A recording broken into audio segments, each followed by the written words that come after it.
सुप्रभात मित्रों। हम पिछली कक्षाओं में प्रेमचंद की कहानी नादान दोस्त पढ़ रहे थे, जिसका अगला भाग आज हम करेंगे। अभी तक ये हुआ था कि केशव से माँ ने पूछा, इनफैक्ट दोनों बच्चों से माँ ने पूछा कि दरवाज़ा किसने खोला था, और श्यामा ने जवाब ना दिया, जबकि श्यामा जानती थी कि केशव ने दरवाज़ा खोला है। वो चाहती तो अपने भाई का नाम लगा सकती थी। और मैंने आपसे कल प्रश्न पूछा था कि श्यामा ने भाई का नाम क्यों नहीं लगाया, क्यों उसने अपनी माँ से शिकायत नहीं की, इसके पीछे क्या क्या कारण हो सकते थे, वो आपको अपनी उत्तर पुस्तिका में लिखना था। तो उम्मीद है आपने उत्तर पुस्तिका में लिख लिया होगा। आइए कहानी आगे पढ़ते हैं। अब भाई श्यामा ने माँ को तो बताया नहीं। अब आगे यहाँ से है कि किवाड़ केशव ने खोला था। अंतिम अनुच्छेद देखेंगे, पेज नंबर 21 का अंतिम अनुच्छेद। किवाड़ केशव ने खोला था, लेकिन श्यामा ने माँ से ये बात नहीं कही। उसे डर लगा कि भैया पिट जाएंगे। केशव दिल में काँप रहा था कि कहीं श्यामा कह न दे अंडे न दिखाए थे। इससे अब उसको श्यामा पर विश्वास न था।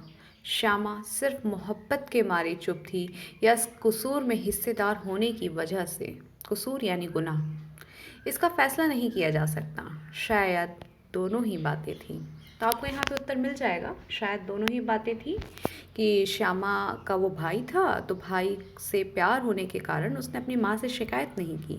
और दूसरा कारण साथ में साथ ये भी था कि इसमें तो बराबर की गलती श्यामा ने भी की है। तो श्यामा भी गलती की भागीदारी है, इसलिए वो चुप रही। आगे आइए, पेज नंबर 22।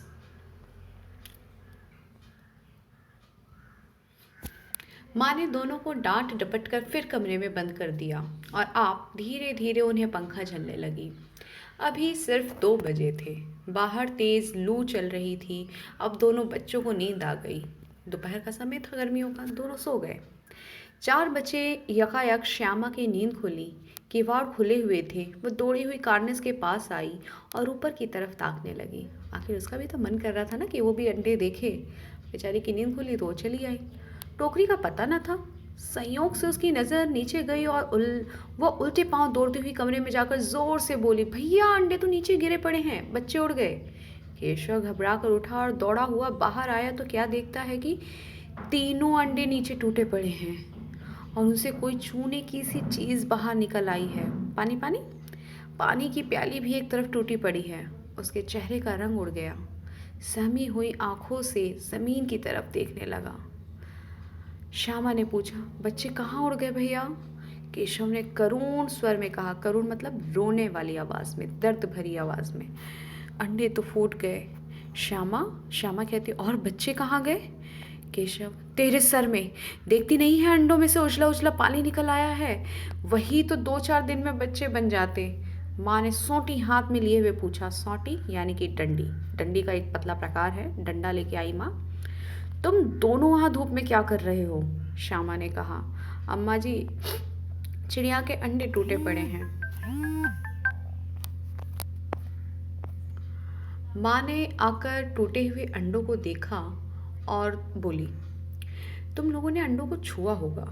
अब तो श्यामा को भैया पर ज़रा भी तरस ना आया, क्योंकि उसको अब लगने लगा श्यामा को कि अंडे भैया के छूने की वजह से ही टूटे हैं। तो उसको बिल्कुल तरस नहीं आया अपने भैया पर। उसी ने शायद अंडों को इस तरह रख दिया कि वो नीचे गिर पड़े। इसकी उसे सज़ा मिलनी चाहिए। बोली, इन्होंने अंडों को छेड़ा था अम्मा जी? मानो केशव से पूछा। क्यों रे? केशव भीगी बिल्ली बना खड़ा रहा। भीगी बिल्ली मुहावरा है, यानी एकदम डर के चिपक जाना, डर के एकदम सहम जाना। माँ बोलती है, तू वहाँ पहुँचा कैसे? श्यामा बोलती हैं, चौकी पर स्टूल रख कर चढ़े अम्मा जी। केशव, तो स्टूल थामे ना खड़ी थी? अब भाई दोनों की गलती, एक दूसरे पे नाम लगा रहे हैं। श्यामा, तुम्ही ने तो कहा था। माँ, तो इतना बड़ा हुआ, तुझे इतना भी ना मालूम कि छूने से चिड़ियों के अंडे गंदे हो जाते हैं। चिड़िया फिर उन्हें नहीं सेती। श्यामा ने डरते डरते पूछा, तो क्या चिड़िया ने अंडे गिरा दिए हैं अम्मा जी? माँ, और क्या करती? केशव के सिर इसका पाप पड़ेगा। हाय हाय, तूने जाने ले ली, दुष्ट ने जाने ले ली। केशव रोनी से सूरत बनाकर बोला, मैंने तो सिर्फ अंडों को गद्दी पर रखा दिया था अम्मा जी। माँ को हंसी आ गई, मगर केशव को कई दिनों तक अपनी गलती पर अफसोस होता रहा। आखिर बच्चे से गलती हुई। वो अपने दोस्त यानी अपनी चिड़िया और चिड़िया के नादान बच्चों की सेवा करना चाहता था, उनकी रक्षा करना चाहता था, उन्हें आराम देना चाहता था, और नादानी में इस दोस्त से गलती हो गई। तो अब समझ में आया, नादान दोस्त, इसीलिए पाठ का नाम है। तो अम्मा को तो हंसी आ गई, लेकिन केशव को कई दिनों तक अपनी गलती का अफसोस होता रहा कि आखिर उसकी वजह से बच्चों की जान गई है। अंडे के बच्चों की, जो अंडे में से अभी बच्चे फ़िलहाल निकले भी नहीं थे। अंडों की हिफाजत करने के जोग में उसने उनका सत्यानाश कर डाला। हिफाजत अर्थात सुरक्षा। इसे याद कर वो कभी कभी रो पड़ता था। दोनों चिड़िया वहाँ फिर न दिखाई दी। तो बच्चों, ये बात, एक आपको इसमें से एक ज्ञान की बात भी पता चली कि अंडे को छू देने से चिड़िया उसे फिर सेती नहीं है। सेने का अर्थात उसको पालना पोसना। जब अंडा होता है चिड़िया का, तो उस अंडे को चिड़िया अपने अंडों को कुछ समय तक पालती है, पोसती है, सहलाती है, गर्माहट देती है, और तब उसके बाद उसमें से अंडे आते हैं। तो जब कोई इंसान उसे छू दे तो उसे चिड़िया को पता चल जाता है, और फिर वो उस अंडे को नहीं छूती, गिरा देती है। धन्यवाद विद्यार्थियों। आशा है कि आपको ये कहानी बहुत अच्छी लगी होगी। आप लोगों को इससे संबंधित कुछ प्रश्न दिए जाएंगे, प्रश्न अभ्यास करेंगे आप अपनी उत्तर पुस्तिका में।